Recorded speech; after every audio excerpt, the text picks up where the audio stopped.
Hey, Lake County, 420 County. It's about all you guys have over there, right? Actually, you're thinking Humboldt. Lake County has always been very agriculture based with an array of different products since the very beginning and continues to be so today.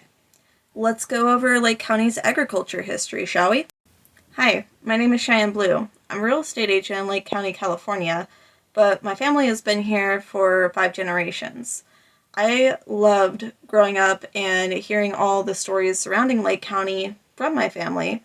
And as I got older, I wanted to learn more, not just because I'm a real estate agent, but just because there's so many fascinating things about this little community that no one seems to know about.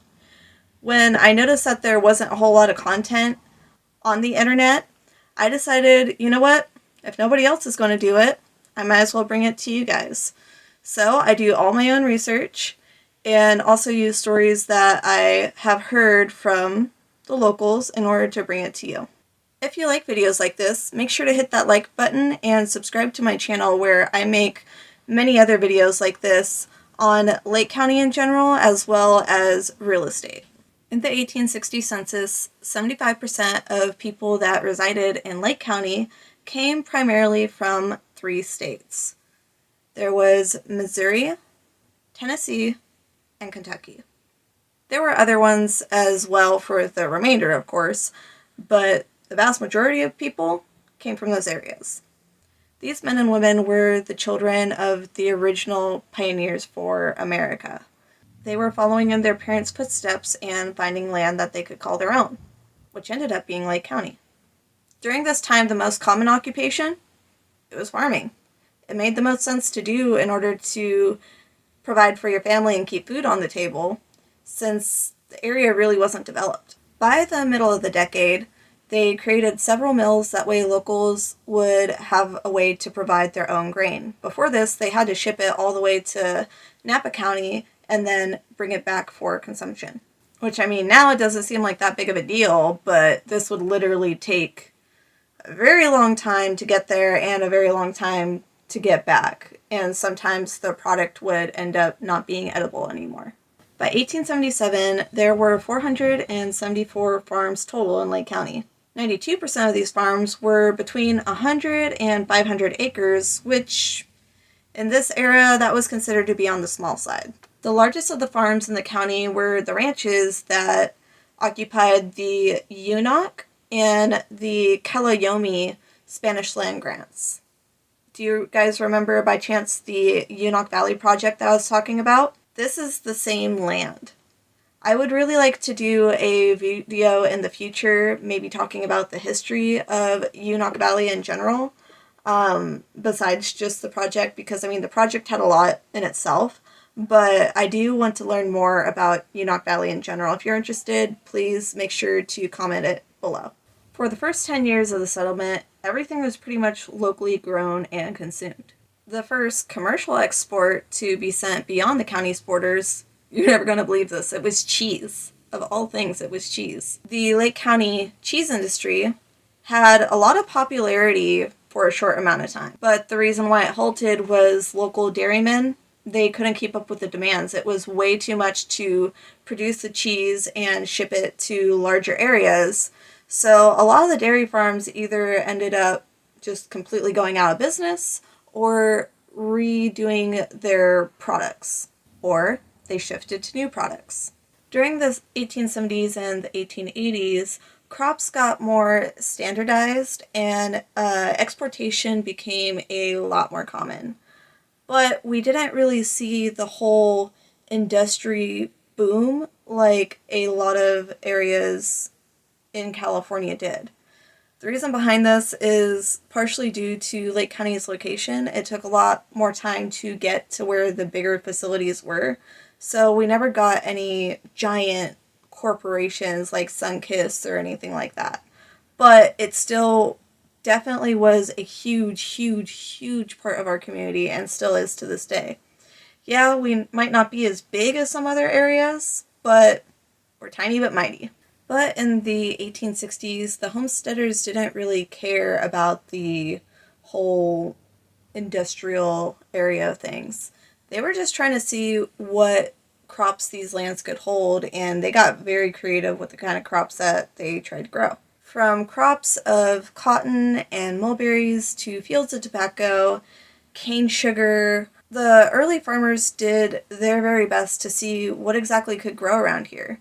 There was even a farmer that tried growing opium poppies. Then after a while, we saw farmers switch to specialized crops.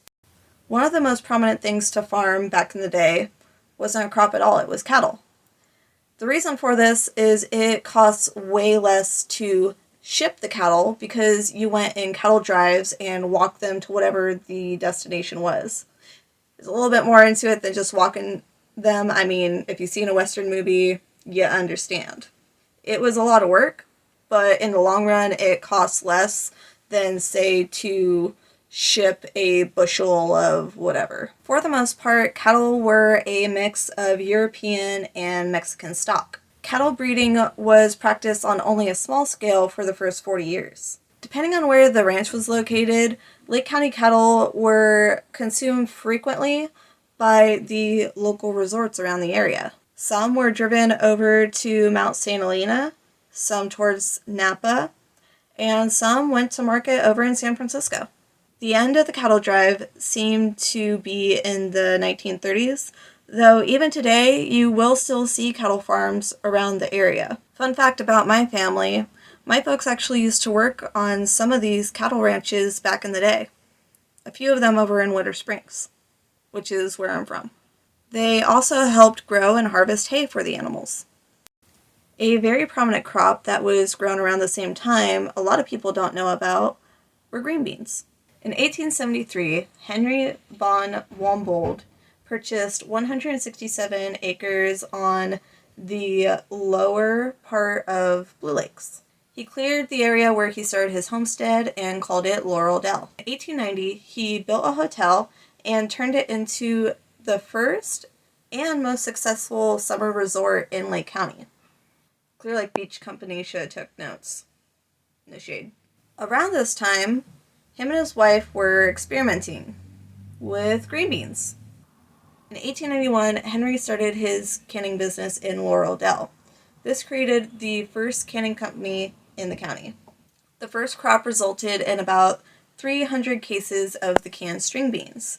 This particular cannery ran for about 3 years. Henry went on to purchase more property in order to expand the business. Henry reclaimed the area known as Tule Lake by draining out the water, tilling the soil, and taking out the tules that were present.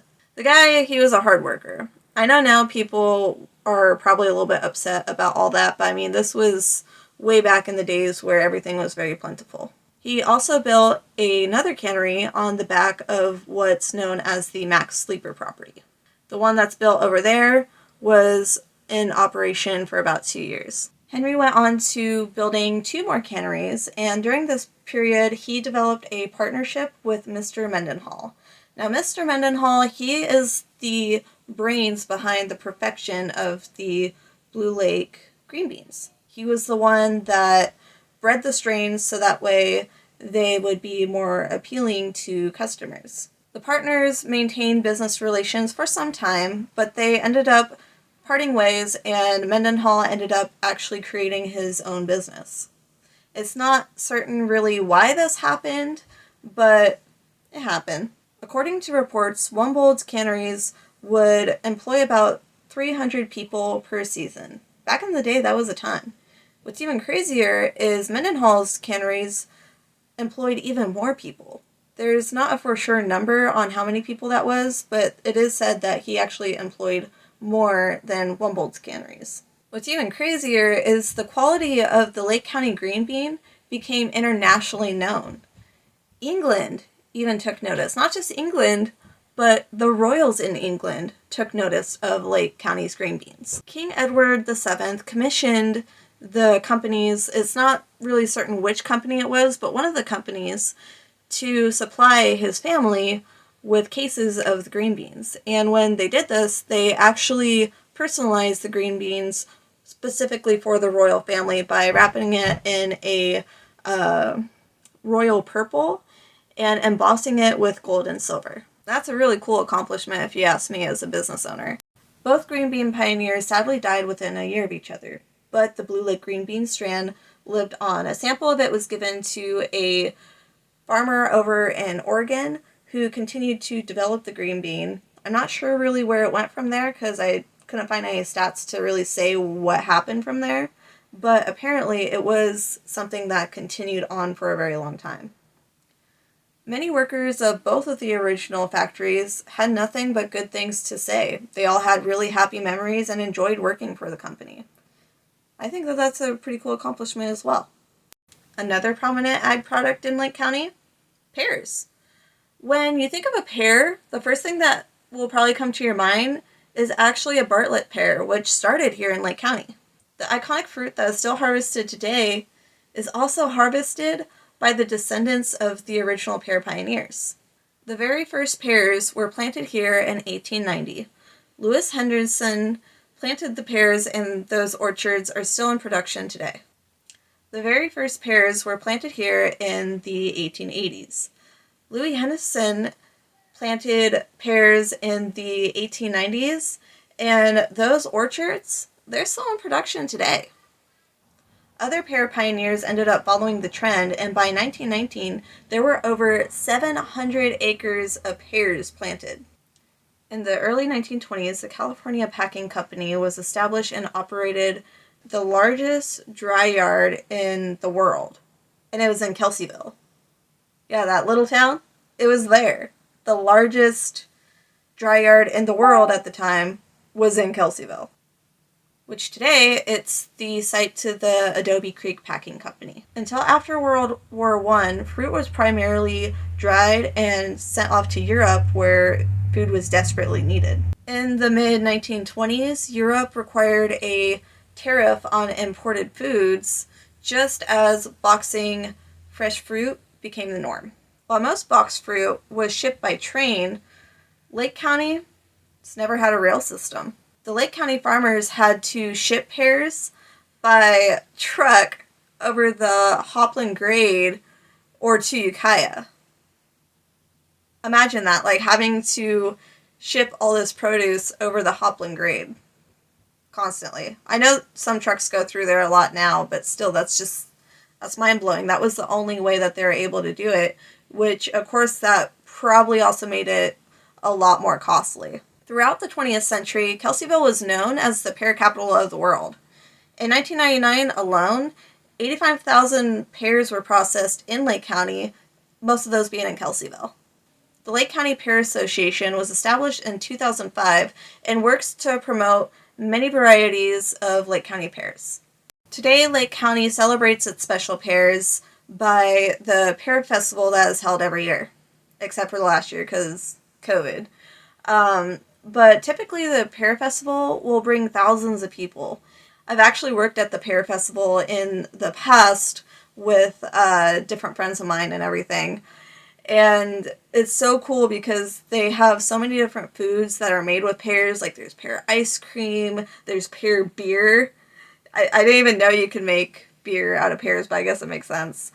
And a lot of other stuff that are crafted from pears, and you have people talking about the history, music. It's a really, really awesome event, and I can't wait for it to come back. Next, we have walnuts. I don't know about you, but I am a total sucker for walnut orchards. Walnuts have been farmed in Lake County since the 1870s.